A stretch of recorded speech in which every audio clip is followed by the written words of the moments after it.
dans les rencontres que vous avez, alors il y a des tête-à-tête, et il y a beaucoup de gens qui ont des idées préconçues avant d'arriver justement pour cette première séance, en se disant, Dieu sait par quoi je vais passer. Et la plupart du temps, en tout cas c'est ce qui se retrouve dans le livre, ils décident de continuer, parce qu'ils se sont sentis bien, juste le fait de parler déjà. Oui, mais bon, il y a quand même, j'ai quand même quelques petites années de métier. Mais non. Mais pas mal. Donc, en fait, si vous voulez, voilà comment j'interprète un peu les choses. Quand les gens viennent voir un psy, c'est qu'ils ont un problème, mais que ce problème est insoluble. Parce que sinon, ils n'iraient pas voir quelqu'un. Pourquoi il est insoluble? Parce que la façon dont il se le formule le rend un... Ils tournent en rond. Ils sont comme les hamsters dans un roue et puis... Donc, mon boulot, c'est de redéfinir leur problème, bien évidemment, mais sur un mode qui comporte des ouvertures. Ça, c'est tout mon travail. Et ça, en 1 heure, j'arrive à le faire.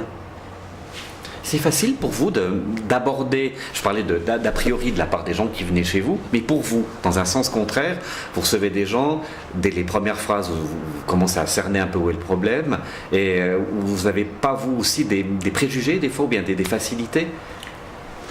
Mais les préjugés, on ne peut pas ne pas avoir de préjugés. Par exemple, moi j'ai un préjugé humaniste. Je pense que mon boulot, c'est pas de guérir les gens, c'est de les humaniser. C'est-à-dire qu'ils aient plus de liberté, plus de dignité. Pas pareil. C'est un préjugé. Il faut avoir le préjugé de il faut que je les guérisse d'une maladie, je sais pas quoi, X. Ce ne sont que des préjugés, mais je pense, avec un de mes amis d'ailleurs, qu'il y a des préjugés qui sont peut-être meilleurs que les autres. Mais de toute façon, ce sont des préjugés. On n'en sort pas. Est-ce qu'il y a encore des situations qui arrivent à vous surprendre? Ah oui, oh là là. Mais c'est pour ça que mon métier est merveilleux, je m'ennuie jamais. Il y a toujours la divine surprise, il y a toujours quelque chose, des gens qui arrivent et qui tout à coup me sortent une histoire, mais qui me laisse pantois.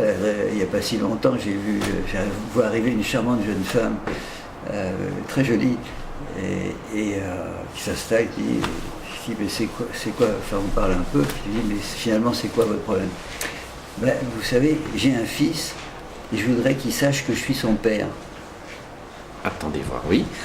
Mais voilà, encore... Vous réagissez exactement comme moi. Oui.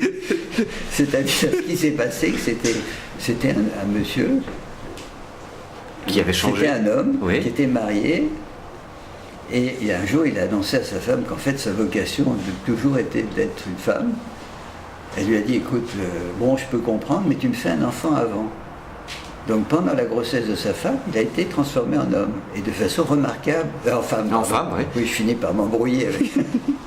et donc, son problème, c'était comment expliquer à son fils qui commençait à être un peu grand, enfin un peu grand, c'était un enfant de 3 ans à ce moment-là, comment il allait lui expliquer qu'il était son père. Oui. Donc quand je vous dis qu'on peut être surpris, on peut être surpris. Il y a l'exemple d'un couple qui vient chez vous et c'est leur première séance. À peine terminée cette première séance, ils décident de se séparer. Est-ce qu'il y a des gens qui vous en veulent? Est-ce qu'ils doivent en vouloir plus parce qu'ils restent ensemble ou parce qu'ils se séparent? Ah, c'est moi qui vous pose la question. Non, écoutez, moi j'aime bien, c'est fondamentalement est évident que si des couples viennent et qui sont sincèrement, ils sont en difficulté, mais ils sont sincèrement décidés à se donner une chance, à donner une chance à leur couple, je suis plutôt content quand ça se passe bien. Maintenant, il peut aussi arriver qu'ils se réalisent qu'ils n'arriveront pas à se remarier, c'est souvent ça, remarier au sens symbolique, de trouver suffisamment d'éléments communs pour pouvoir poursuivre la route, ça peut arriver. À ce moment-là, la question c'est que ça se passe le mieux possible. Et bon, c'est des choses qui peuvent arriver. Votre métier, vous le voyez comment? Vous êtes un explorateur de l'âme, vous êtes quelqu'un qui creusait dans les racines. Écoutez, je ne me pose pas beaucoup de questions parce que ma vocation a démarré, j'avais 14 ans. Donc, vous voyez, c'est une vieille histoire. Un peu, ouais. En découvrant un livre de Freud qui s'appelait à l'époque La science des rêves, que je me suis dit, mais c'est fantastique ce qu'il faisait cet homme, je veux faire ça. Et je ne me suis pas posé beaucoup plus de questions, sinon des questions sur moi, parce que on ne peut pas aller aider les autres si on ne commence pas par faire un travail sur soi. C'est assez Est-ce que c'est une légende ou un psy doit aussi lui-même faire son analyse, moi, X centaines d'heures? Écoutez, je ne suis pas dans les comptes, c'est un processus, on ne va pas compter en nombre d'heures. Mais de toute façon, à l'époque, ça ne se posait pas comme une obligation, ça se posait comme quelque chose qu'on décidait pour soi. Qui allait de soi, oui. Et je pense qu'effectivement, ça va de soi que peut-être qu'avant d'aider les autres, il faut peut-être se poser quelques questions sur soi, oui. Et votre mise à terre, vous la faites comment? Après une journée, je ne sais pas, vous avez entendu des choses très lourdes. Comment vous arrivez à évacuer, faire en sorte que votre vie n'en soit pas affectée? C'est rare que ça me pèse.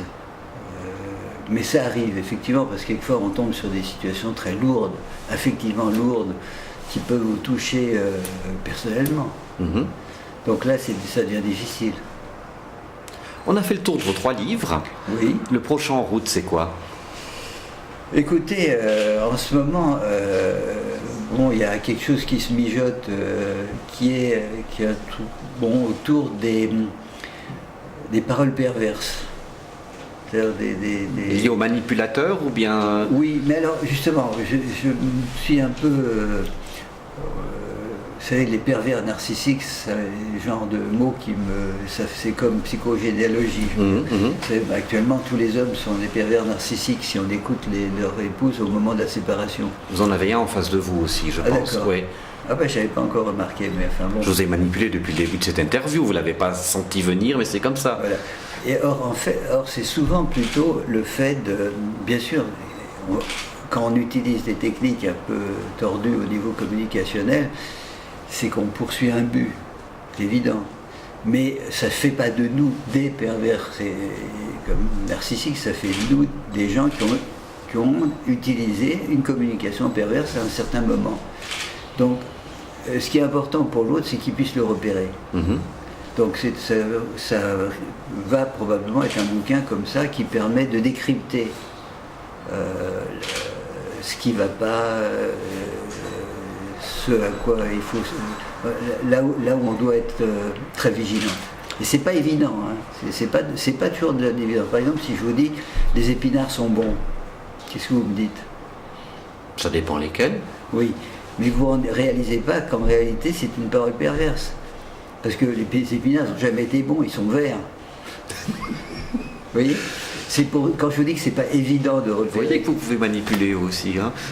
Si je fais un bouquin là-dessus, il faut bien que j'apprenne.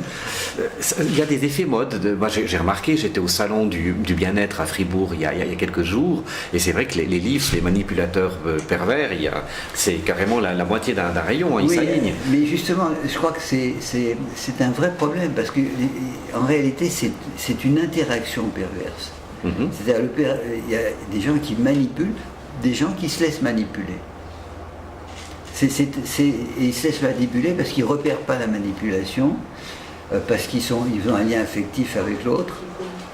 Donc c'est difficile pour eux de décrypter ce qui se passe. C'est le syndrome de Stockholm, on aime bien son bourreau ou bien son ravisseur. Mais par exemple, c'est une personne qui, dans un autre contexte, va être au contraire très ouvert, par exemple, quand il fait une interview, il va être parfait. Il ne va pas utiliser de phrases perverses. Je suis trahi, je sais. Vous êtes prêt à revenir pour parler de ce nouveau livre? Si vous me supportez, oui. Oui, là, on a fait que survoler. Hein. C'était vraiment le but, c'était de regarder un peu dans votre... On a survolé pas mal quand même. Hein. Oui, on a fait plus que vos 4 minutes réglementaires au sein de la radio-télévision suisse romande. Absolument. C'est bon. Alors, ok. Merci beaucoup. Merci à vous d'être venu et à une prochaine. À une prochaine à la potagère.